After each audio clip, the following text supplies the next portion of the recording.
تمام حمد و ثنا، تعریف و توصیف اللہ جل مجدہ الکریم کی ذات پاک کے لیے، جو خالق کائنات بھی ہے اور مالک شش جہات بھی۔ اللہ جل وعلا کی حمد و ثنا کے بعد حضور نبی اکرم شفیع امم رسول محتشم نبی مکرم، اللہ کے پیارے، امت کے سہارے، رب کے محبوب، دانائے غیوب، مالک رقاب امم، فخر عرب و عجم، والی کون و مکان، سیاہ لا مکان، سید انس و جاں، سرور لالا رخاں، نیر تاباں، سرنشین مہوشاں، ماہ خوباں، شہنشاہ حسینہ، تتمہ دوراں، سر خیل زہرہ جمالاں، جلوہ صبح ازل، نور ذات لم یزل، باعث تکوین عالم، فخر آدم و بنی آدم، نیر بطحا، رازدار ما اوہا، شاہد ما طغا، صاحب علم نشرہ، معصوم آمنہ احمد مجتبیٰ حضرت محمد مصطفیٰ صلی اللہ علیہ وسلم کے حضور ناز میں اپنی محبتوں، عقیدتوں اور ارادتوں کا خراج پیش کرنے کے بعد انتہائی واجب الاحترام ذوی الاحتشام برادران اسلام، السلام علیکم ورحمۃ اللہ وبرکاتہ۔ موسم حج ہے اور گلی گلی سے اہل محبت کے قافلے سوئے حرمین روانہ ہو رہے ہیں۔ اللہ تعالیٰ جل شانہ نے قرآن مجید فرقان حمید میں ارشاد فرمایا کہ لوگوں پر اللہ کے لیے بیت اللہ کا حج لازم ہے جو کوئی راستے کی استطاعت رکھے۔ حج لغت میں قصد کو کہتے ہیں، اصطلاح شریعت میں مخصوص ارکان کی ادائیگی کے لیے حرمین کے سفر کی جو نیت کی جاتی ہے اور وہاں حاضری کے لیے بندہ پہنچتا ہے، اس کو حج کہتے ہیں۔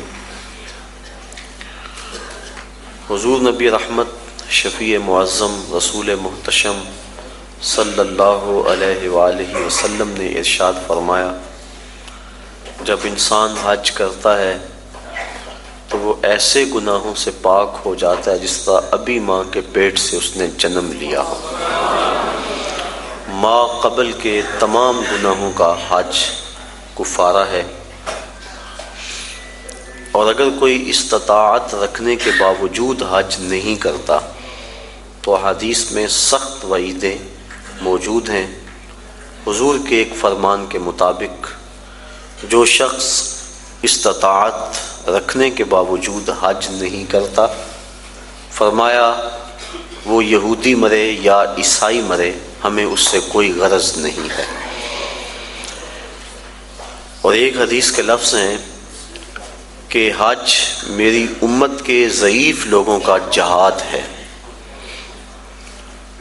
حج کی فضیلت کے عنوان سے کتب حدیث کے اندر بہت کچھ موجود ہے۔ صاحب استطاعت پر زندگی میں ایک مرتبہ حج کرنا فرض ہے۔ 5 سال کے بعد جو حج کی تاکید کتب احادیث میں موجود ہے تو علماء نے اس کو استحباب پر محمول کیا ہے کہ جو غنی ہے، صاحب استطاعت ہے، اس کو چاہیے کہ 5 سال کے بعد وہ حج کرے، لیکن فرض زندگی میں صرف ایک مرتبہ ہے۔ ایک مرتبہ واجب ہوا، اس نے ادا کر لیا تو وجوب اتر گیا، لیکن ویسے اس کے لیے مستحب یہ ہے کہ وہ ہر 5 سال کے بعد کر لے اگر وہ استطاعت رکھتا ہے، چونکہ حج کرنے سے اللہ تعالیٰ غنا عطا فرماتا ہے۔ جب بندہ حج کرے اللہ اسے غنی کر دیتا ہے، اس کے رزق میں بھی برکت فرماتا ہے، اس کے دین میں بھی برکت فرماتا ہے۔ ایک حدیث کے لفظ ہیں، حضور نے ارشاد فرمایا کہ حج کرو غنی ہو جاؤ گے، سفر کرو صحت پاؤ گے۔ تو حج سے غنا ملتا ہے اور سفر سے صحت ملتی ہے۔ زندگی میں ایک مرتبہ حج کی فرضیت پر دلیل وہ معروف روایت ہے جو آپ نے متعدد مرتبہ علماء سے سماعت کی ہوئی ہوگی کہ حضور نے ارشاد فرمایا لوگوں حج کے لیے آیا کرو۔ تو ایک شخص نے عرض کی حضور ہر سال آیا کریں۔ آقا کریم خاموش رہے، کوئی جواب نہیں دیا۔ اس نے پھر پوچھا حضور ہر سال آیا کریں، ہر سال حج فرض ہے؟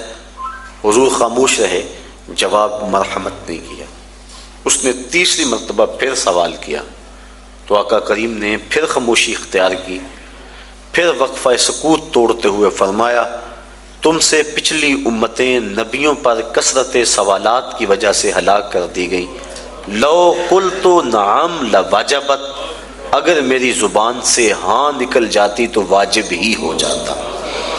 وہ زبان جس کو سب کن کی کنجی کہیں، اس کی نافذ حکومت پہ لاکھوں سلام۔ کہا اگر میری زبان سے ہاں نکل جاتی تو واجب ہی ہو جاتا۔ تو حضور کا اختیار فی شریعت سمجھ میں آیا کہ حضور جو کہیں وہی دین ہوتا ہے۔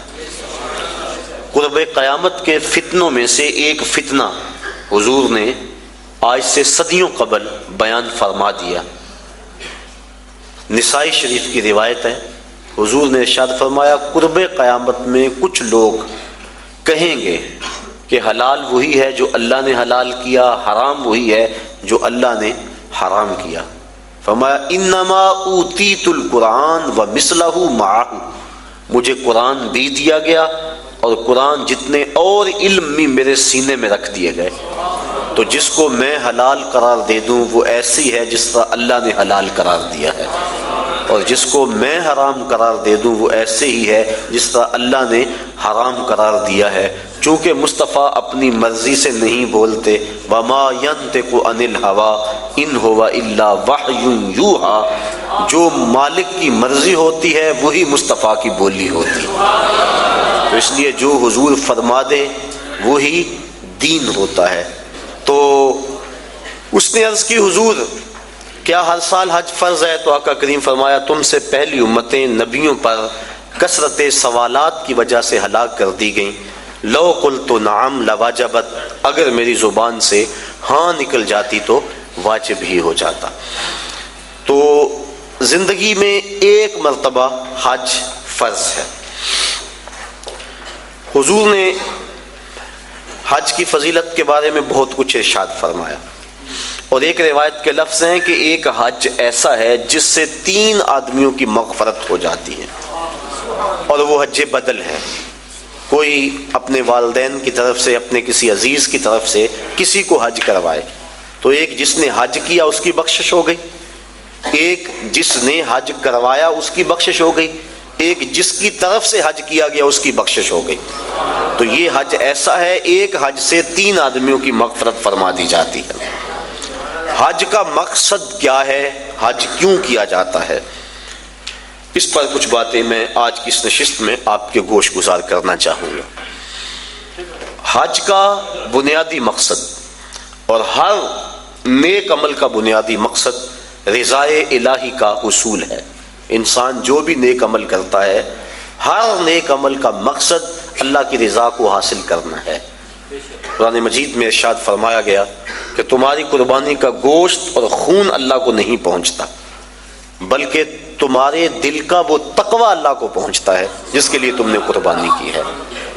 گوشت خود کھا لیتے ہو، خون گلیوں میں بہہ جاتا ہے، کھالیں مدارس میں چلی جاتی ہیں، مختلف تنظیمات لے جاتی ہیں، تو اللہ کو کیا پہنچا؟ تو کہا تمہارے دل کا وہ تقوی ہے جو خلوص اور للہیت ہے، اللہ کی رضا جوئی کا جو جذبہ ہے وہ جذبہ اللہ کو پہنچتا ہے۔ تو ہر نیک عمل کی بنیاد اللہ کی رضا ہے، اور اگر اللہ کی رضا کے لیے کوئی عمل نہ کیا گیا تو وہ عمل نہیں ہے، نیک عمل نہیں ہے۔ اور صرف ریاکاری کو شرک اصغر کہا گیا ہے، ورنہ انسان جو نیکیاں کرتا ہے، اچھے کام کرتا ہے، کسی کو شرک نہیں کہا گیا، ریاکاری کو شرک اصغر کہا گیا ہے۔ جب اللہ کے علاوہ بندہ کسی اور کے لیے نیک عمل کرتا ہے تو وہ نیک عمل نہیں ہوتے، اس کو شرک اصغر کہا گیا۔ اور قیامت کے دن اللہ تعالیٰ جل شانہ ارشاد فرمائے گا کہ جن کے لیے تم نے یہ عمل کیے تھے ان سے اس کا اجر لے لو، میرے لیے تو تم نے کیے نہیں تھے، جن کے لیے کیے تھے ان سے ان کا اجر لو۔ تو اب کوئی وہاں اجر دینے کی صلاحیت بلا کیسے رکھتا ہوگا؟ تو جب بھی انسان نیک عمل کرے تو بنیادی فلسفہ یہ ہونا چاہیے کہ میں اللہ کی رضا کے لیے کر رہا ہوں۔ اور انما الاعمال بالنیات، یہاں بھی یہی مراد ہے کہ اعمال کا دار و مدار حسن نیت پر ہے، خلوص پر ہے۔ تو حج کا بھی باقی اعمال کی طرح پہلا بنیادی مقصد اللہ کی رضا کو حاصل کرنا ہے۔ حج کا دوسرا مقصد، حج مسلمانوں کا عالمی اجتماع ہے۔ اسلام نے ایک نظام دیا، محلے کی سطح پہ مسلمانوں کا اجتماع نماز با جماعت ہے، علاقے کی سطح پہ مسلمانوں کا اجتماع جمعۃ المبارک ہے، شہر کی سطح پر مسلمانوں کا اجتماع عیدین ہے، اور عالمی اجتماع حج ہے۔ یہ ترتیب ہے اسلامی نظم کی اور اسلامی اجتماعیت کی۔ حج مسلمانوں کا عالمی اجتماع ہے، اور عرفات کی حاضری حج کے بنیادی اراکین میں سے ایک رکن ہے کہ چاہے چند لمحوں کے لیے عرفات میں آپ جائیں تو پھر حج ہوگا، اگر عرفات کی حاضری نہ ہو سکی تو حج ادا نہیں ہوگا۔ تو عرفات کے اندر یوم حج کو خطبہ دیا جاتا ہے جس کا سننا مسنون ہے۔ تو خطبہ حج کے اندر مسلمانوں کے عالمی اجتماع کو امام حج، امیر حج کا منصب ہے کہ جو مسائل درپیش ہیں ان مسائل کی روشنی کے اندر ان کی رہنمائی کرے۔ حضور نبی رحمت صلی اللہ علیہ وآلہ وسلم کا خطبہ حج ہمارے سامنے ہے۔ اس وقت جو حالت ہے مسلمانوں کی وہ کسی سے مخفی نہیں، اور حج کے موقع پہ چاہیے تو یہ کہ امیر حج پورا سال محنت کرے، اپنی ٹیمیں مختلف علاقوں میں بھیج کر تجزیہ کرے کہ مسلمان اس وقت پوری دنیا سے پیچھے کیوں رہ گئے ہیں، اور جو سازشیں کرنے والے اہل اسلام کو ہر وقت ظلم و جبر کی چکی میں پیس رہے ہیں تو ان سے چھٹکارا کیوں کر ممکن ہے۔ تو وہ پوری دنیا کے آئے ہوئے نمائندوں کو پورے سال کا لائحہ عمل دے کہ تم نے اپنے اپنے علاقوں میں جا کے یہ کرنا ہے اور اس پیغام کو آگے لوگوں تک پہنچانا ہے۔ پھر پورا سال اس کی نگرانی ہوتی رہے، اور سال کے بعد تجزیہ کیا جائے کہ کمی بیشی کیا ہے، کتنے فوائد ہوئے، اور کہاں تک ہم نے اپنا ہدف حاصل کیا، اور ترمیم و تنسیق کے ساتھ نیا منصوبہ، نیا لائحہ عمل لوگوں کے سامنے رکھا جائے، اور دنیا کے کونے کونے سے آئے لوگ حرم کے اس تحفے کو اپنے ساتھ لے جائیں اور پوری دنیا پر پھیلا دیں۔ جب سے برٹش گورنمنٹ کی نوآبادیاتی وزارت کے جاسوسوں نے سلطنت عثمانیہ کو توڑا اور اسلام کی اجتماعیت پر چرکا لگایا تو اسلام کا یہ جو نظام ہے یہ کافی حد تک کمزور پڑ گیا۔ علامہ اقبال پھوٹ پھوٹ کے روئے تھے، دیکھ مسجد میں شکست رشتہ تسبیح شیخ، اور بت کدے میں برہمن کی پختہ زناری بھی دیکھ، چاک کر دی ترک نادان خلافت کی قبا، سادگی مسلم کی دیکھ اوروں کی عیاری بھی دیکھ۔ یہ ایک الگ دکھڑا ہے، الگ کہانی ہے کہ مسٹر ہیمفر کس طرح یہاں داخل ہوا اور کس طرح سلطنت عثمانیہ کو توڑنے کے لیے اس نے کن کن لوگوں کو خریدا، کیا کیا ہوا، اور پیچھے کون کون سے جبہ و دستار والے لوگ تھے، اور پھر خلافت کی رہی صحیح جو ساکھ موجود تھی وہ ساکھ بھی ختم کر دی گئی۔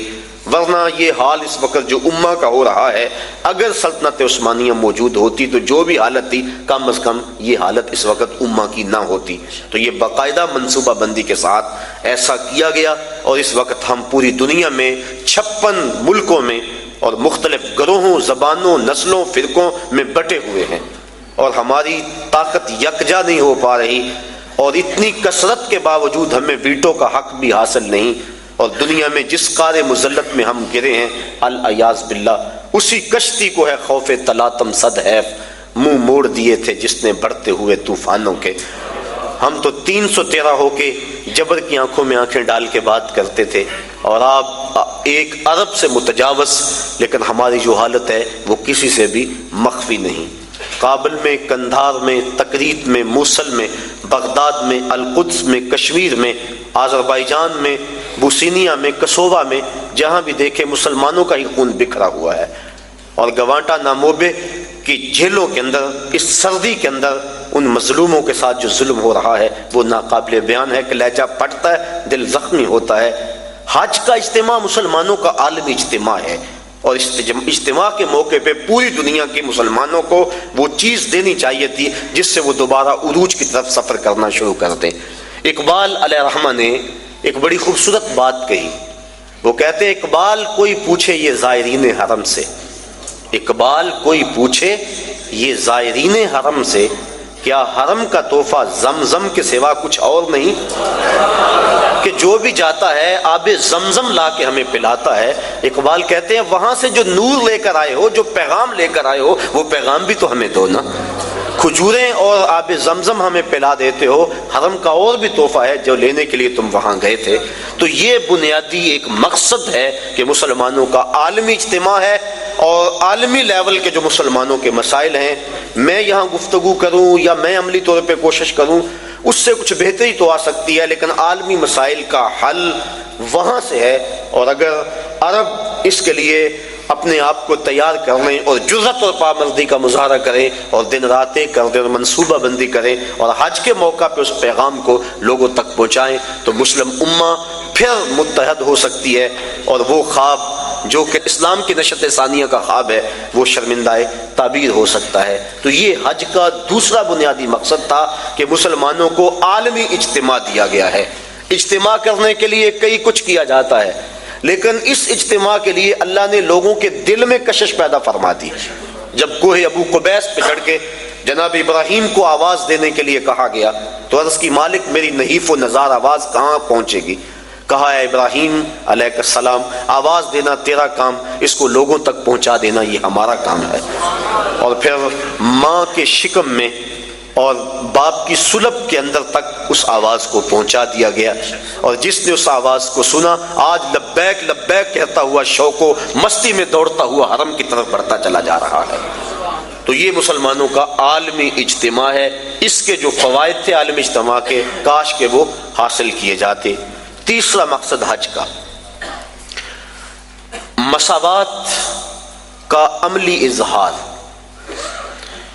اسلام کی بنیادی تعلیمات میں سے ایک تعلیم مساوات ہے کہ سب لوگ برابر ہیں، رنگ و نسل کی بنیاد پر، دولت افراد کی کثرت کی بنیاد پر کسی کو کسی پہ فضیلت نہیں دی جا سکتی۔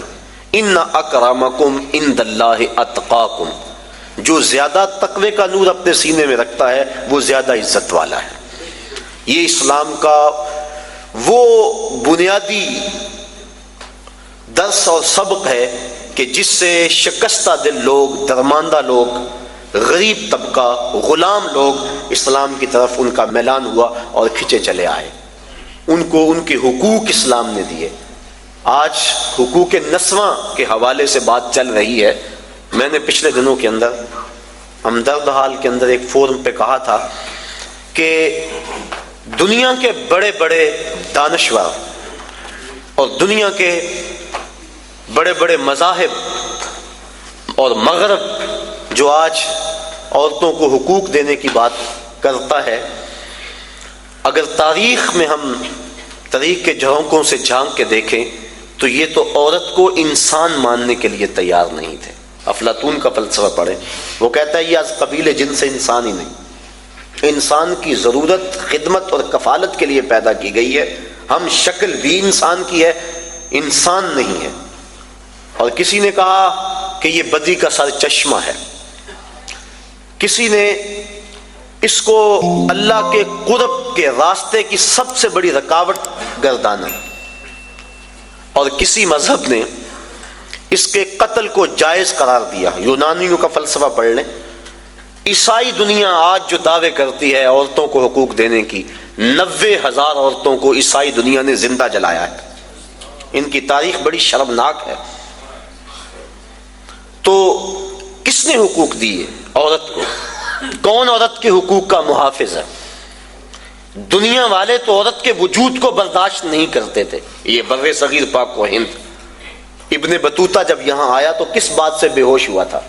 اس نے ایک منظر دیکھا کہ ایک شخص فوت ہو گیا، اس کی بیوی کو ابھارا گیا کہ تیرا خامد مر گیا، جیون ساتھی پتی مر گیا، اب تو نے جی کے کیا لینا ہے؟ تیری وفا کا تقاضا یہ ہے کہ تو بھی اس جلتے ہوئے شعلوں میں چھلانگ لگا دے، تو خامد کی اگر وفادار ہے تو اس کو بھڑکا کر اس آگ کے اندر چھلانگ لگانے کے لیے تیار کیا گیا۔ اور جب اس نے جوش میں آ کے چھلانگ لگائی، اس کی چیخیں جب فضاؤں میں بلند ہوئی تو معروف سیاح ابن بطوطہ بے ہوش ہو گیا اور اپنے گھوڑے سے گر پڑنے لگا، اور لوگوں نے بڑھ کے تھاما۔ رسم ستی کے نام سے بر صغیر کے اندر عورتوں کو خامدوں کے ساتھ زندہ جلایا جاتا تھا۔ اور عربوں کی تاریخ آپ جانتے ہیں کہ وہ تو بیٹی کے وجود کو برداشت نہیں کرتے، حق دینا تو بات کی بات ہے، وہ تو وجود کو گوارا نہیں کرتے تھے۔ اگر کسی کے ہاں بیٹی جنم لے لیتی اس کا منہ کالا ہو جاتا، یہ قرآن نے بتلایا۔ آبرو بچانے کا ایک ہی طریقہ کہ وہ بیٹی کو زندہ درگور کر دے، اگر ایسا نہیں کرتا تو معاشرے میں معزز نہیں سمجھا جاتا۔ اپنی بیٹی کے لیے آج میں اور آپ محبت بھرے جملے بولتے ہیں، بیٹی کے ہاتھ پیلے کرنے کے لیے بوڑھا باپ اپنی جھکی ہوئی کمر پہ بوریاں لاد لاد کے مزدوری کرتا ہے، اور فیکٹری کے اندر بھائی اوور ٹائم لگا رہا ہے کہ میں نے اپنی بہن کے ہاتھ پیلے کرنے۔ یہ بھائی تو قتل کرتا تھا بہن کو کہ کل کوئی میرا بہنوئی نہ ہو، یہ باپ تو زندہ درگور کرتا تھا کہ میں کسی بیٹی کا باپ نہ کہلاؤں۔ تو باپ کے دل میں بیٹی کی یہ محبت، بھائی کے دل میں بہن کا یہ پیار کہ وہ اس کے لیے کتنی محنت کرتے ہیں، اور جب گھر سے بیٹی رخصت ہوتی ہے تو باپ بھی پھوٹ پھوٹ کے روتا ہے، اور بھائیوں کے آنسو بھی خشک نہیں ہوتے۔ یہ تو قاتل تھے بیٹیوں کے اور بہنوں کے لیے، ان کے دل میں یہ گداز اور نرمی اور محبت کس نے ڈالی؟ آمنہ کے لال کا یہ عطیہ ہے۔ سجدہ شکر ادا کرتی رہیں ساری زندگی بھی عورتیں، تو وہ حق شکر ادا نہیں کر سکتی۔ ان کے تو وجود کو برداشت نہیں کیا جاتا تھا، ان کے وجود کو عزت بخشی تو وہ محمد عربی صلی اللہ علیہ وسلم نے بخشی۔ آج عورتیں بھنگڑے ڈال رہی ہیں کہ ہمارے حقوق کا تحفظ کیا گیا، اور اگر اس کی آبرو بھی لٹتی ہے بالجبر تو مقدمہ بھی درج نہیں ہوتا، پہلے سیشن جج کے پاس اسے جانا ہوگا، استغاثہ پیش کرنا ہوگا، پیچیدگیاں ہیں، قانونی معاملات ہیں۔ یہ تو آنکھیں کھلیں گی اس وقت جب ان کے ساتھ جو ہے وہ عملی سلوک ہوا۔ تو آج یہ بنگڑے اور آج یہ خوشیاں کہ ہمیں تحفظ دے دیا گیا، یہ عورتوں کے تحفظ کا بل نہیں ہے، عورتوں کی تذلیل کا بل ہے۔ عورتوں کو تحفظ اسلام نے دیا ہے۔ جس ماں کو ترکے میں بانٹتے تھے اس کے قدموں میں جنت ڈال دی، کہا تیری جنت اس ماں کے قدموں تلے، اور یہ شرطیں لگائی کہ ماں قاریہ قرآن ہے یا حافظ قرآن ہے یا رابعہ بصری ہے وقت کی تیری ماں، تو پھر اس کے قدموں تلے جنت ہے۔ اپلے تھاپتی ہوئی ماں کے قدموں تلے بھی بیٹے کی جنت رکھ دی گئی۔ بہن کو عزت کی مستن پہ بٹھا دیا گیا، بیٹی کو باپ کے لیے دل کی دھڑکن بنا دیا گیا، آنکھوں کا نور اور چین بنا دیا گیا، گھر کی زینت بنا دی گئی، اور بیوی جس کو پاؤں کا جوتا خیال کیا جاتا تھا اس کو محبوبہ بنا کے خامد کے لیے محبتوں کے گوشے اس کے سینے کے اندر رکھے گئے۔ اور حضور نبی رحمت صلی اللہ علیہ وسلم نے ازواج مطہرات کے ساتھ جو حسن سلوک کی داستانیں رقم کی، لوگوں کے لیے عملی نمونہ چھوڑا۔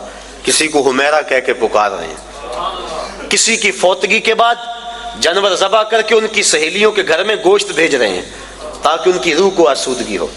حضرت فاطمہ تو زہرا فرماتی ہیں کہ جب میری والدہ کا وقت آخر آیا تو حضور کی خدمت میں میری ماں نے مجھے بھیجا کہ جاؤ حضور سے کہو کہ مجھے اپنی چادر رحمت دے دیں۔ میں حاضر ہوئی، عرض کی، حضور نے کہا کہ بیٹا اپنی ماں سے پوچھو نا چادر کیا کرنی ہے۔ میں پوچھنے آئی تو حضور بھی پیچھے آ گئے۔ تو حضرت خدیجہ الکبریٰ رضی اللہ تعالی عنہا آپ نے عرض کی حضور میں اس لیے چادر مانگی ہے کہ مجھے محسوس ہو رہا ہے میرا وقت آخر آ گیا، میری آرزو یہ ہے کہ اس چادر میں مجھے کفن دیا جائے۔ اب سنیے حضور کے لفظ، عورتوں کے حقوق کی بات کرنے والے اس بلندی پہ سوچ بھی نہیں سکتے۔ جب حضور کی زوجہ محترمہ نے چادر مانگی تو آقا کریم کی آنکھوں سے آنسو چھلکنے لگے، اور پھر فرمایا اے خدیجہ تو نے تو چادر مانگی ہے، لو اردت جلدی لا آتیتو کے، اگر تو میری جلد بھی مانگ لیتی میں وہ بھی پیش کر دیتا۔ یہ اسلام کے دیے ہوئے حق ہیں۔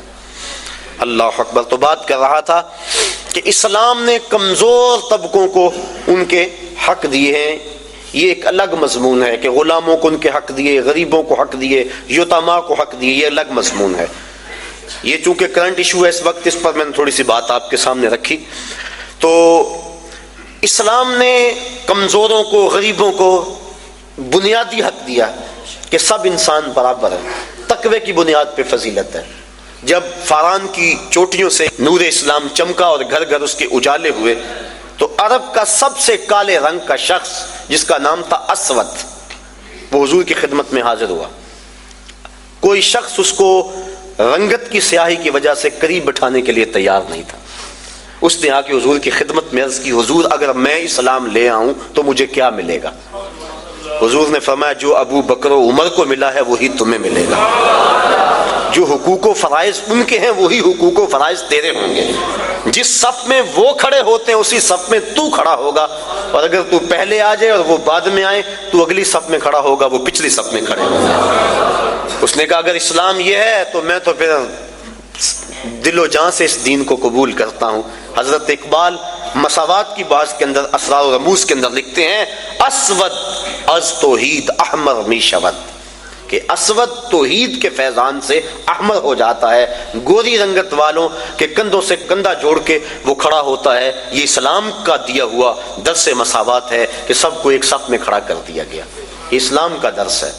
حضرت بلال حبشی رضی اللہ تعالی عنہ اور حضرت ابو ذر غفاری رضی اللہ تعالیٰ عنہ کسی معاملے میں شکنجی ہو گئی تو غصے میں آ کر جناب ابو ذر غفاری نے کہا کہ تو کالی ماں کا بیٹا ہے۔ بس دل ٹوٹ گیا، حضور کی خدمت میں آئے اور کہا کہ حضور حالت دیکھی، حضور میں کیا ماجرا ہے؟ اس کی حضور مجھے آج تانا ملا ہے کہ تو کالی ماں کا بیٹا ہے۔ تو آقا کریم غصے میں آ گئے، فرمایا جاؤ جا کے ابو ذر کو میرا پیغام دو کہ جن عورتوں کا دودھ میں نے پیا ہے ان میں سے ام ایمن ایک ایسی خاتون تھی جس کا رنگ گورا نہیں تھا، اور جا کے ابو ذر کو کہو جو تانا تجھے دیا ہے وہ اپنے نبی کو بھی آ کے دے۔ اور جب جناب بلال حبشی رضی اللہ تعالیٰ عنہ ان کے پاس گئے اور جا کے یہ بات کہی تو وہ زاروں کے تار رونے لگے اور اپنا جوتا اتار کے حضرت بلال حبشی کے ہاتھ میں دیا، کہا یہ میرے منہ پہ ملو جس سے میں نے یہ بات کہی ہے۔ تو دیکھیے یہ اسلام کا عمل مساوات ہے اور اسلام کا درس مساوات ہے کہ اسلام نے سب کو ایک صف میں کھڑا کیا اور معیار تقوی رکھا، تقوی کی معیار پہ سب انسان جو ہے وہ ایک دوسرے سے فضیلت لے سکتے ہیں ورنہ ایک دوسرے کے برابر ہیں۔ تو اس اسلام کے درس مساوات کا عملی اظہار حج کے موقع پہ ہوتا ہے۔ غریب امیر، بادشاہ اور گدھا، کالا اور گورا، اجمی اور عربی سب ایک ہی لباس میں ہوتے ہیں، ایک ہی رکن ادا کر رہے ہوتے ہیں اور ایک ہی تلبیہ سب کی زبان پہ ہوتا ہے۔ اور اگر کوئی شخص حج کے اس اجتماع میں جہاں درس مساوات دیا گیا وہاں سے آ کر دوبارہ اونچ نیچ اور تفریق میں مبتلا ہو تو سمجھو کہ اس نے حج کا نور حاصل نہیں کیا۔ اگر وہ یہاں پلٹ کے آ کے بھی اس تقسیم کو جس تقسیم کی مخالفت حضور نے کی، اور خطبہ حجۃ الوداع کے موقع پہ حضور نے فرمایا کہ یہ جو کالے گورے اور عربی اجمی کی تقسیم ہے میں ان کو پاؤں تلے رونتا ہوں اور ان تفاخر کو ختم کرتا ہوں، ان اکرمکم عند اللہ اتقاکم۔ اب یہی درس ہمیں اپنی پوری عملی زندگی کے اندر یاد رکھنا چاہیے، مسجد میں بھی، گھر میں بھی، معاشرے میں بھی، ہر جگہ اس عمل کو یاد رکھنا چاہیے۔ ہم اگر جلسہ کروائیں، ہم اگر محافل منعقد کریں، ہم اگر عالم دین ہیں، ہم اگر شیخ طریقت ہیں تو ہمیں اس بات کا ضرور خیال رکھنا چاہیے۔ کسی دور میں معزز وہ خیال کیا جاتا تھا جس کی اولاد زیادہ ہوتی تھی، تاریخ عرب پڑھے، اور اس وجہ سے 100 شادیاں کیا کرتے تھے وہ۔ اسلام نے 4 شادیوں کی حد بندی کر دی، کیونکہ آدمی اس سے آگے حق نہیں ادا کر سکتا۔ اور پھر دور بدلتا گیا۔ یہ جو موجودہ دور ہے، اس دور میں عزت کا معیار کثرت دولت سمجھ لیا گیا ہے۔ ہمارے اشتہار دیکھ لیں، معززین شہر، اس کی فہرست پڑھیں، تہجد گزار نہیں ملیں گے۔ اس کی فہرست پڑھیں تو تقوی کے اعلیٰ معیار پہ جو لوگ ہیں لیکن ہیں غریب، وہ نہیں ملیں گے۔ دولت مند لوگ معززین شہر کہلاتے ہیں۔ اور بدقسمتی یہ ہے کہ ہم اپنی محافل کے اندر بھی ان کو ہی ترجیحی بنیادوں پہ آگے بٹھاتے ہیں کہ اس کے پاس دولت زیادہ ہے۔ یہ اسلام کا جو عملی درس ہے مساوات کا، یہ اس کا قتل عام اسٹیجوں پہ ہوتا ہے۔ پیر صاحب کے قریب بھی وہی ہوتا ہے جس کے پاس دولت زیادہ ہو، اور جو غریب ہوتا ہے اس کو کہا جاتا ہے پیچھے بیٹھ جا اور 1.25 لاکھ مرتبہ یا حیو یا قیوم پڑھ۔ اس کو وظیفے پہ لگا دیا جاتا ہے اور امیر اسٹیج کی زینت ہوتا ہے۔ رسول کریم کا نام سن کے جس کی آنکھوں سے آنسو چھلکتے ہیں اور حضور کی محبت میں جو تڑپتا ہے، سحری کے وقت اٹھ کے تہجد پڑھتا ہے اور پھر اشراق پڑھ کے مزدوری پہ چلا جاتا ہے، رزق حلال کماتا ہے، نمازوں کی کوتاہی نہیں کرتا، اپنی زبان کی حفاظت کرتا ہے، نظر کی حفاظت کرتا ہے، وہ تو جوتیوں پہ بیٹھے۔ اور جو اسمبلیوں کے اندر اسلامی حدوں کا مذاق اڑائے اور جس کے بارے روز ہم نماز میں کہہ چکے ہیں، وَنَخْلَعُ وَنَتْرُكُ مَن يَفْجُرُكَ، اے اللہ جو تیرے حکموں کو توڑے گا ہم اس سے قطع تعلق کریں گے۔ اس کو ہم اسٹیج کی زینت بنائیں کہ یہ ایم پی اے صاحب ہیں، یہ ایم این اے صاحب ہیں، یہ دولت مند ہیں، اس کے پاس دولت کے انبار موجود ہیں۔ میں دولت سے نفی نہیں کر رہا، دولت عثمان ہو، دولت قارون نہ ہو، لیکن معیار اگر دولت ہوگا تو پھر غریبوں کا استحصال ہوگا، اور اسلام نے اس استحصالی نظام کے خلاف ہی تو جنگ کا اعلان کیا ہے۔ تو یہ مساوات کا درس حج کا درس ہے۔ اس بات کو اچھی طرح سے ذہن میں رکھا جائے اور اپنی عملی زندگی کے اندر ترجیح کس کو دی جائے؟ جو تقوی والا ہے۔ کبھی ایسا بھی ہو کہ ڈھونڈے ہمارے محلے میں سب سے زیادہ متقی کون ہے، آج مہمان خصوصی محفل نعت میں وہ ہوگا۔ بوڑھا ہے، کپڑے پھٹے ہیں، پیوند لگے ہوئے ہیں، جوتا ٹوٹا ہوا ہے، لیکن تہجد بھی پڑھتا ہے، اشراق بھی پڑھتا ہے، چاشت بھی پڑھتا ہے، گمنام ہے، کوئی پوچھنے والا نہیں ہے، حضور کا نام سن کے آنکھیں چھلکتی ہیں۔ ذرا وہ محفل نعت میں صدارت کی کرسی پہ بیٹھا ہو، لطف نہ آ جائے؟ لیکن بدقسمتی ہے، اور میں بات کہہ دیتا ہوں، اپنے بھی خفا مجھ سے ہیں، بیگانے بھی ناخوش، کہ میں زہر حلاحل کو کبھی کہہ نہ سکا کند، بات وہی کہتا ہوں سمجھتا ہوں جسے حق، نئے ابلہ مسجد ہوں نئے تہذیب کا فرزند۔ کبھی ایسا بھی ہوتا ہے کہ آج جو محفل نعت میں مہمان خصوصی ہے، کل وہ شراب خانے میں تھا، اور ہم اس کے لیے نہ کیا کیا زمین و آسمان کے کلابے ملا دیتے ہیں۔ خدا را یہ ظلم اللہ کے گھر میں نہ کریں، محافل نعت میں یہ ظلم نہ کریں، آستانوں پہ یہ ظلم نہ کریں، تقوی کو بنیاد بنائیں اور تقوی کو معیار ٹھہرائیں۔ تو جب تقوی کو معیار بنائیں گے تو دیکھنا کہ کس طرح تقوی میں دوڑ لگتی ہے۔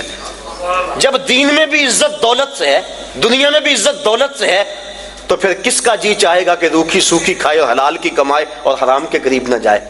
جب پیر بھی عزت دولت کو دیتا ہے، مولوی بھی عزت دولت کو دیتا ہے، شیخ بھی دولت کو عزت دیتا ہے، معاشرہ بھی دولت کو عزت دیتا ہے، تو جہاں عزت ہو انسان وہاں لپکتا ہے۔ یہ فطرت ہے انسان کی۔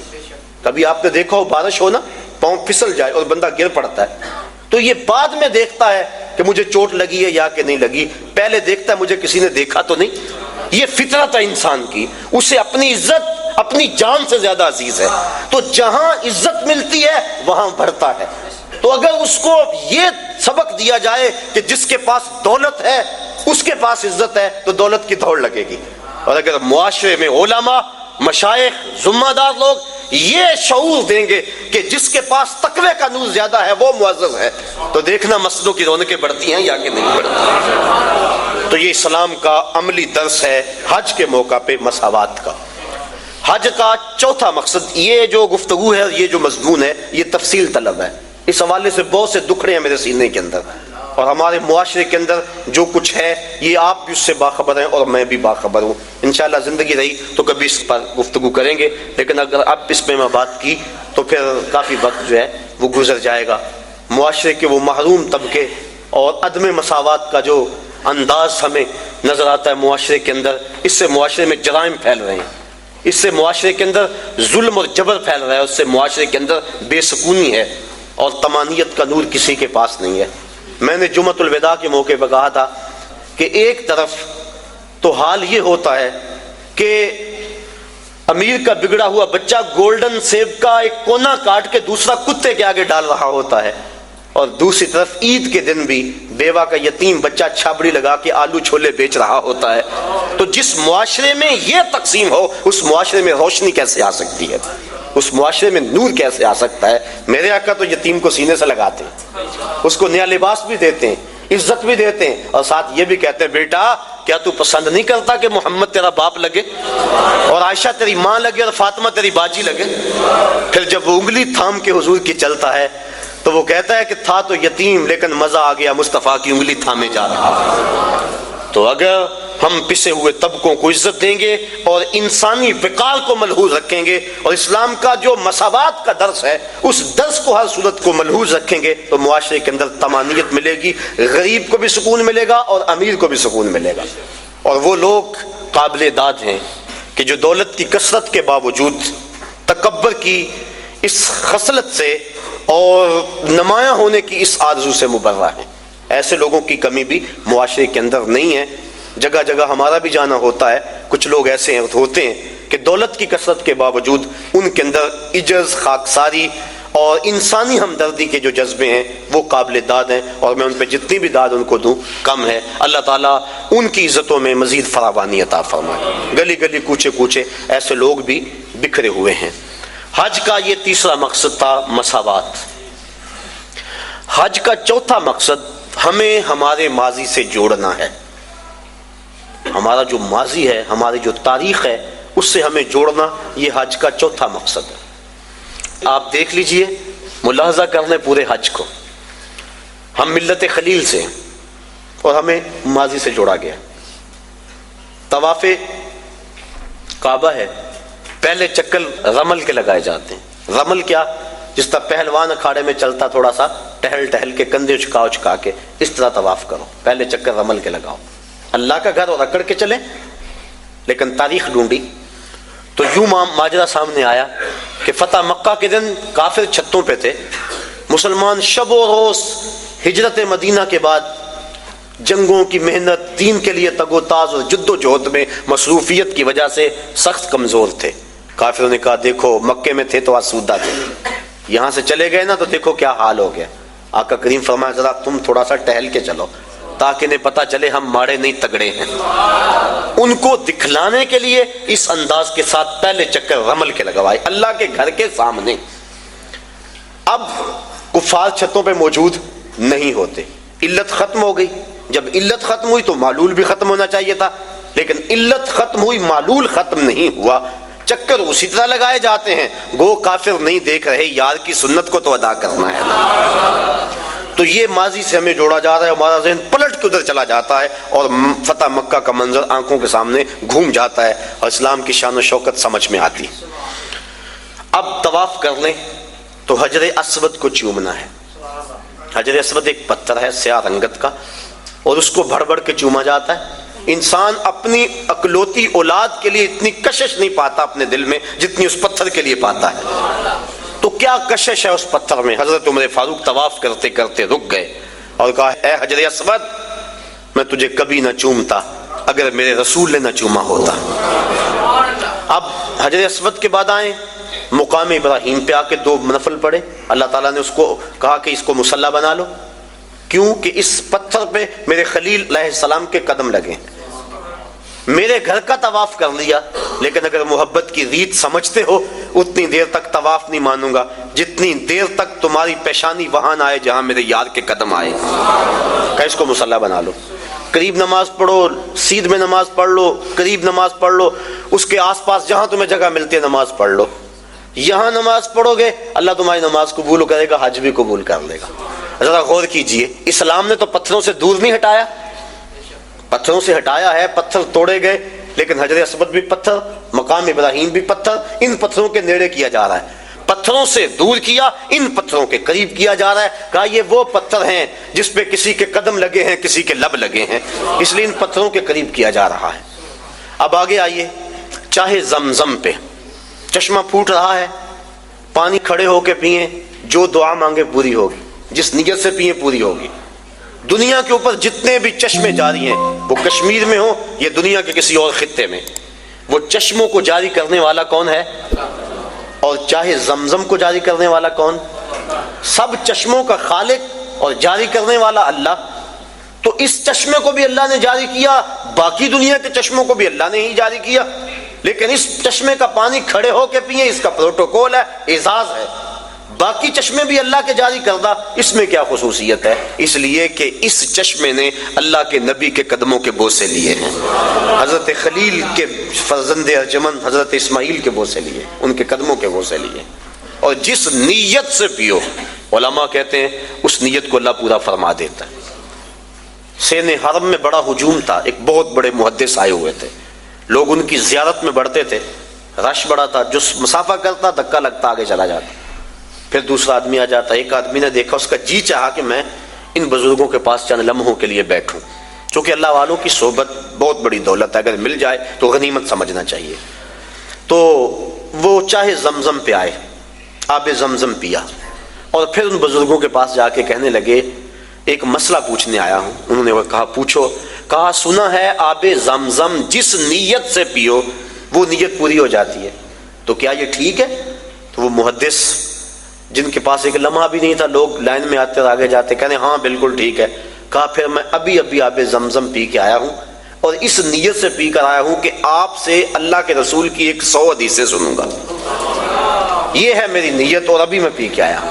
تو وہ فرمانے لگے بیٹھ جا، پھر باقی کام بعد میں ہوں گے، پہلے 100 حدیثیں سن لیں.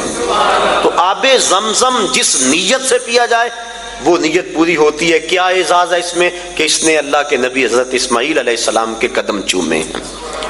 آگے آج صفا مروہ پہ میں یہ عرض کرنا چاہ رہا ہوں، آج کا مقصد ہے ہمیں ماضی سے جوڑا جا رہا ہے.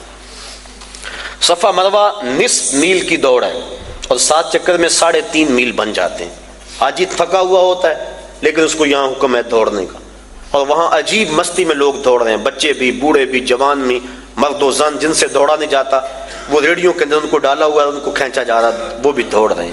میلین اخضرین کے اندر تو جو ہے وہ عجیب سما ہوتا ہے، سروں کا سمندر نظر آتا ہے. دوڑنا بھی کوئی عبادت ہے، دوڑے جا رہے ہیں. مقصد کیا؟ حضرت حاجرہ تو اس لیے دوڑی تھی کہ ان کو بیٹے کے لیے پانی چاہیے تھا. حاجی کی بغل میں پانی کی بوتل ہوتی ہے، اور وہ تو اس لیے دوڑی تھی کہ بیٹے کے لیے پانی کی تلاش تھی. اور یہاں حاجی کے ساتھ بیٹا بھی دوڑ رہا ہوتا ہے، ماں بیٹا، باپ بیٹا کٹھے دوڑ رہے ہیں، پانی کی بوتل بغل میں ہے لیکن دوڑ رہے ہیں. تو کیا یہ پانی کے لیے دوڑ رہے ہیں؟ نہیں. بیٹے کے لیے دوڑ رہے ہیں؟ نہیں. یہ تو محبوب کی ادا کو ادا کر رہے ہیں. اور حضرت حاجرہ نے اس وادی غیر ذی زرع کے اندر جس طرح جرأت و استقامت کا ثبوت فراہم کیا، آپ نے علماء سے سنا، تفصیل کا وقت نہیں، کہ جب جناب خلیل علیہ السلام سیدہ حاجرہ کو چھوڑ کے واپس پلٹنے لگے تو یہ سحر کا وقت تھا. تو حضرت حاجرہ بھر کے ان کا دامن تھام لیا. تمسکت بازیالہ، دامن تھام کے پوچھنے لگی اس تنہائی اور غربت میں چھوڑ کے کہاں جا رہے ہو؟ وہاں انسانی وجود کیا، حیوانی وجود بھی نہیں تھا. مورخ اسلام افی جلندری اس جگہ کا نقشہ کھینچتے ہوئے لکھتا ہے وہ وادی جس میں وحشت بھی قدم رکھتی تھی ڈر ڈر کے، جہاں پھرتے تھے آوارہ تھپیڑے باد سر سر کے، جہاں پر گھاس اگتی ہے، جہاں نہ پھول کھلتے ہیں، مگر وہ سرزمین ہے آسماں بھی جھک کے ملتے ہیں. محیط پہاڑوں میں دن کو ڈر لگے، عورت ذات اور معصوم بچہ گود میں، نہ پینے کے لیے کچھ ہے، نہ کھانے کے لیے کچھ، نہ کوئی ہمسائیگی، عورت کا وجود. حضرت حاجرہ کو حضرت ابراہیم علیہ السلام جب چھوڑ کے جانے لگے دامن تھام لیا، کہا اس تنہائی اور غربت میں چھوڑ کے کہاں جا رہے ہو؟ کوئی جواب نہ دیا. پھر قدم اٹھایا تو آگے بڑھی پاک تینت خاتون نے، پھر دامن پکڑا، کہا اس تنہائی میں چھوڑ کے ہمیں کہاں جا رہے ہو؟ لیکن جناب ابراہیم علیہ السلام کی آنکھوں میں آنسو تو ہیں لیکن جواب کوئی نہیں دیا. پھر قدم اٹھایا اور پھر دامن کو پکڑ کے کہا اس غربت و تنہائی میں چھوڑ کے ہمیں کہاں جا رہے ہو؟ میرا نونہال جو میری امیدوں کا چراغ ہے یہ ضائع نہ ہو جائے کہیں. اور یہاں پانی بھی نہیں ہے اور میں عورت ذات، کہاں چھوڑ کے ہمیں جا رہے؟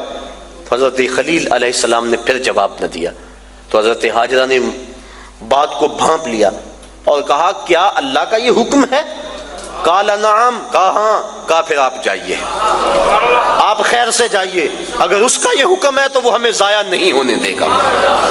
پھر ان پتھروں میں اللہ کی بندی حضرت ہاجرہ رکی، جہاں دن کو ڈر لگتا ہے، جہاں مردوں کے کلیجے اور پتے پانی پانی ہو جائیں، وہاں وہ خاتون رکی، عورت کا وجود، معصوم بچہ گود میں، تنہائی، غربت، کھانے کے لیے کچھ نہیں، پینے کے لیے کچھ نہیں، انسانی وجود کوئی نہیں، ہمسائیگی کوئی نہیں، حشرات الارض بھی نہیں پائے جاتے، زمین پہ گھاس بھی نہیں اگی ہوئی، اور رات کا لمحہ حضرت خلیل چھوڑ کے جا رہے، کہا جائیے آپ خیر سے جائیے، اگر اس کے حکم پہ چھوڑ کے جا رہے ہیں تو وہ ہمیں ضائع نہیں ہونے دے گا۔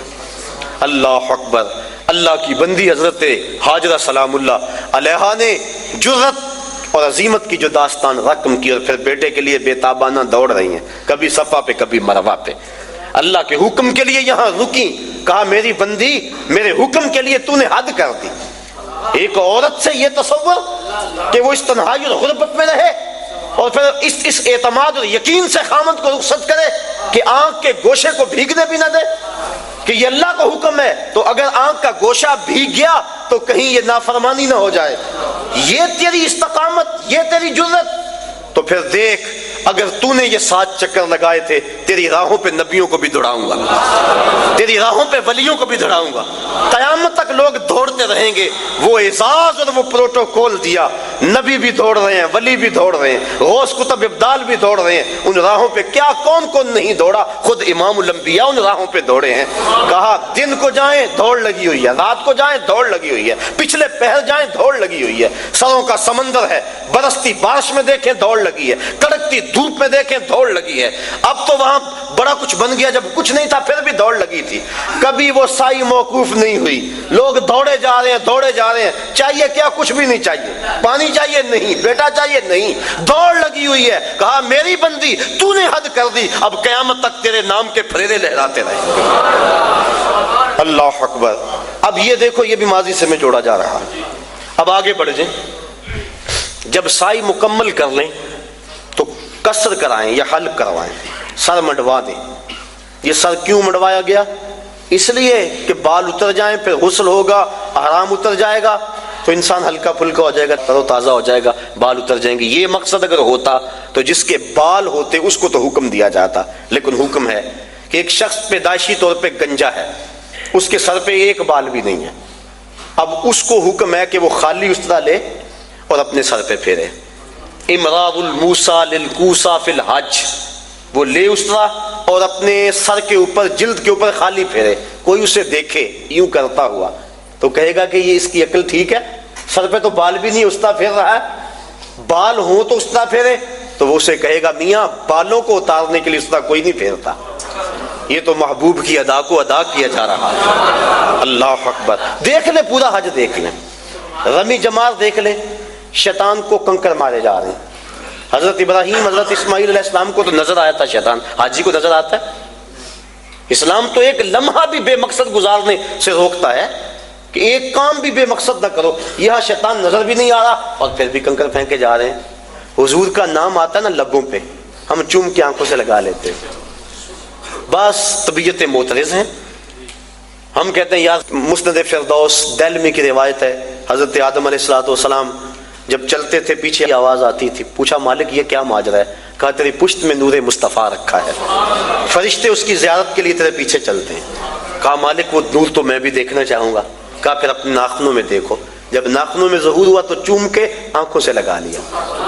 تو ہم بھی اس سنت کو ادا کرتے ہیں، کہتے ہیں یہ تو لکیر کی فقیری ہے، انہیں تو نظر آیا تھا تمہیں نظر آتا ہے، ہم کہتے ہیں مینا میں تمہیں نظر آتا ہے، تمہیں نظر نہیں آتا، لکیر کے فقیر وہاں بنتے ہو کہ نہیں؟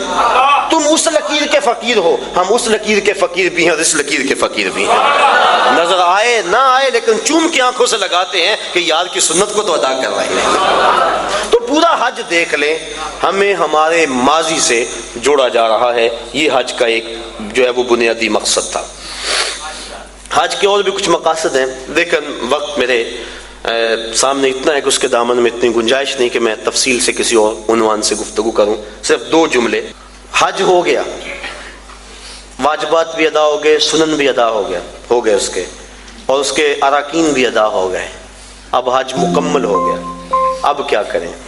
اعلیٰ حضرت فرماتے ہیں حاجیو آؤ شہنشاہ کا روزہ، کعبہ تو دیکھ چکے اب کعبے کا کعبہ دیکھا. اللہ نے جن کو حج یا عمرہ نصیب کیا ہے اللہ انہیں بار بار نصیب کرے، اور جن کو یہ سعادت نصیب نہیں ہوئی انہیں بھی بار بار نصیب کرے. مدینہ شریف شمال میں ہے مکہ المکرمہ سے، اور کعبۃ اللہ کا جو میزاب ہے، پرنالہ جسے کہتے ہیں، اس کا رخ ادھر ہے شہر محبوب کی طرف.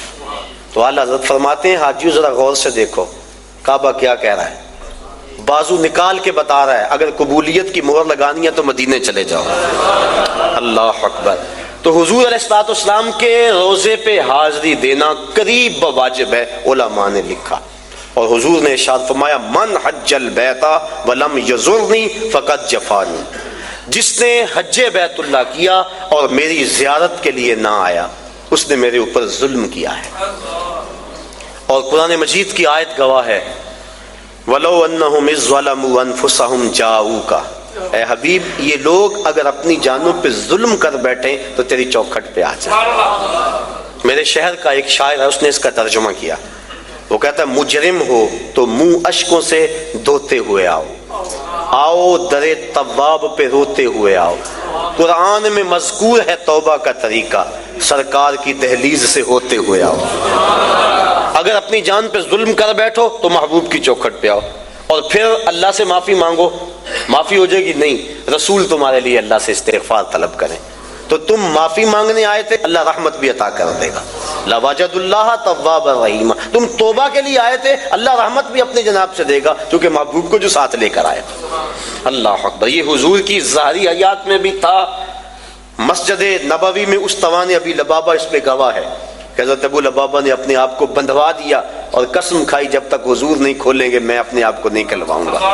اور پھر جب آیت نازل ہوئی تو حضور کے غلاموں نے کہا بشارت ہو تیرے گناہ معاف کر دیے گئے، رسیاں کھولنے لگے، کہا پیچھے ہٹ جو حضور کھول لیں گے تو میں اپنے آپ کو کھلواؤں گا. اللہ زندگی میں بھی تھا. اور اس پر علماء کا جزم ہے کہ انتقال ظاہری کے بعد بھی حضور علیہ الصلوۃ والسلام کے روزے پہ جا کے گناہوں کی بخشش کا سوال کرنا امت کو اس کا حکم ہے، اور جاؤکا کے اندر یہ بات داخل ہے. ابن کثیر مکی نے اس واقعہ کو بیان کیا ہے. الجامع لحکام القرآن کے اندر امام قرطبی نے بھی لکھا ہے، صاحب مدارک نے بھی لکھا ہے، اور بھی علماء نے کتاب الشامل کے اندر بھی بہت سارے درجنوں علماء نے بلکہ مفسرین کی ایک جماعت نے اس بات کو بیان کیا ہے کہ حضرت امام عطبی رحمۃ اللہ تعالی علیہ کہتے ہیں کہ میں حضور کے روزے کے پاس بیٹھا تھا، ایک شخص آیا اور کہنے لگا کہ حضور میں اللہ کا یہ فرمان پڑھ کے کہ اگر اپنی جانوں پہ ظلم کر بیٹھو تو آپ کی چوکھٹ پہ آؤ، میں حاضر ہو گیا ہوں، اب میرے گناہوں کی بخشش چاہیے. اور اس نے 2 شعر پڑھے. امام عطبی کہتے ہیں کہ وہ فریاد کر کے چلا گیا. وہ چلا گیا تو میری آنکھ لگ گئی، آنکھ لگی تو مقدر جاگ اٹھا، حضور کی زیارت نصیب ہوئی. میں بتا چکا ہوں، میرے سامعین اس بات کو جانتے ہیں کہ حضور نے فرمایا جس نے مجھے خواب میں دیکھا اس نے مجھے ہی دیکھا. شیطان خواب میں آ کر بھی میری مثل ہونے کا دعویٰ نہیں کر سکتا. دوسری بات حضور فرمایا جس نے مجھے خواب میں دیکھا من رانی فی المنام فسیرانی فی الیقظہ، وہ ان قریب جاگتے بھی دیکھ لے گا. تیسری بات جس کے خواب میں حضور آئے حضور قصد اور مرضی سے آئے. اور چوتھی بات کہ خواب میں اگر کسی کو حضور نے کچھ عطا کیا تو وہ محض وہم اور گمان نہیں تھا، حقیقت تھی. اگر وہ سیری کو چادر ملی صبح اٹھے تو کندھوں پہ موجود تھی. شاہ ولی اللہ محدث دہلوی فرماتے ہیں اور یہ تمام مکاتب فکر کے نزدیک معتبر ہیں، فرماتے ہیں کہ خواب میں میرے والد شاہ عبد الرحیم رحمۃ اللہ تعالی علیہ کو حضور نے اپنے 2 بال عطا کیے. جب صبح اٹھے تو سرانے پہ موجود تھے اور وہ ان کی زیارت لوگوں کو کروایا کرتے تھے. اور آپ فرماتے ہیں کہ جب اس صندوق کو ہم لے کے چلتے تھے جس میں وہ بال تھے تو بدری سایہ کیا کرتی تھی. تو حضور نے خواب میں اگر کسی کو کچھ عطا کیا تو وہ حقیقت میں عطا کیا، جو فرمایا وہ حق فرمایا. اور در ثمین فی مبشرات النبی الامین کے نام سے مارکیٹ کے اندر کتاب دستیاب ہے. جو شاہ ولی اللہ محدث دہلوی نے اپنے والد سے منقول روایات نقل کی ہیں جو خواب میں انہوں نے حضور سے سنی تھی اور ان کو انہوں نے حدیث قرار دیا ہے۔ اللہ اکبر۔ تو امام عتبی کہتے ہیں کہ میں سو گیا مقدر جاگا، حضور کی زیارت ہوئی اور حضور نے فرمایا قم یا عتبی والحق العرابی فبشرہ بالجنہ، آیا تبھی اٹھو اور جو دیہاتی یہاں ابھی آیا تو اس کو ڈھونڈو، جب مل جائے تو میری طرف سے جنت کی بشارت دے دو۔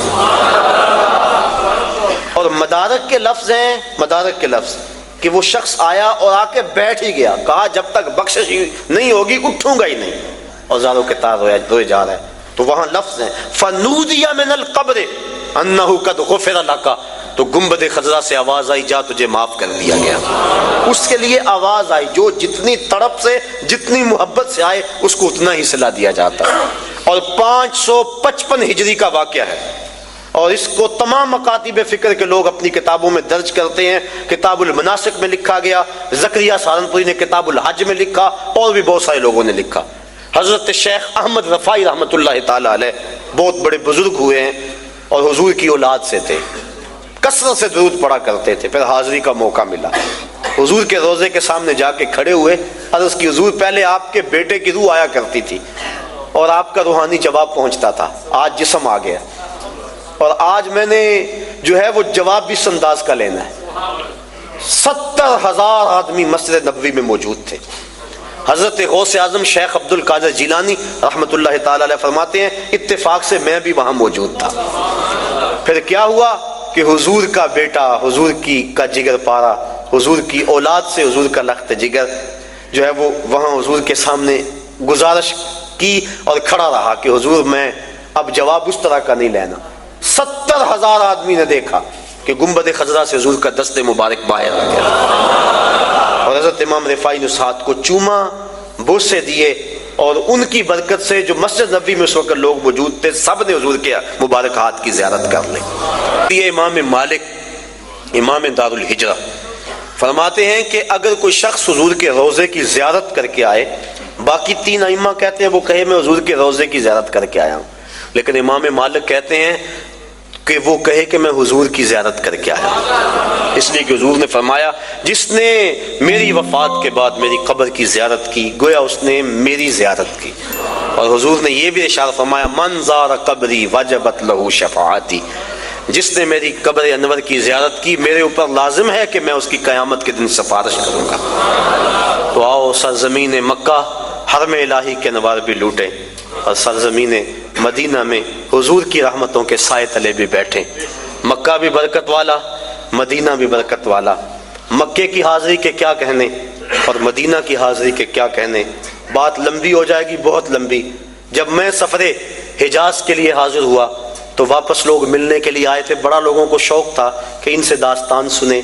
میں نے جگہ جگہ ان دنوں کے اندر تذکرے مدینہ شریف کے اور حرم الہی کے کیے، تو دوست آ بیٹھے، وقت تھوڑا تھا، میں نے کہا کہ یار مختصر کہانی نہ سنا دو، ایک تو لمبی کہانی ہے جو صدیوں پر پھیلی ہوئی ہے تو ختم نہیں ہو سکتی، ایک لمحہ صدیوں پہ محیط ہوتا ہے، اور ایک کہانی 2 لفظوں میں سناؤں۔ انہوں نے کہا چلو وہ بھی سنا دو، تو میں نے کہا کعبۃ اللہ پہ پہلی نظر بڑی مشکل ہے اور روضہ رسول پہ آخری نظر بڑی مشکل ہے۔ تو یہ اس سفر کی داستان ہے، اس سفر کی کہانی ہے۔ اللہ مجھے آپ کو بار بار سفر حرمین نصیب فرمائے۔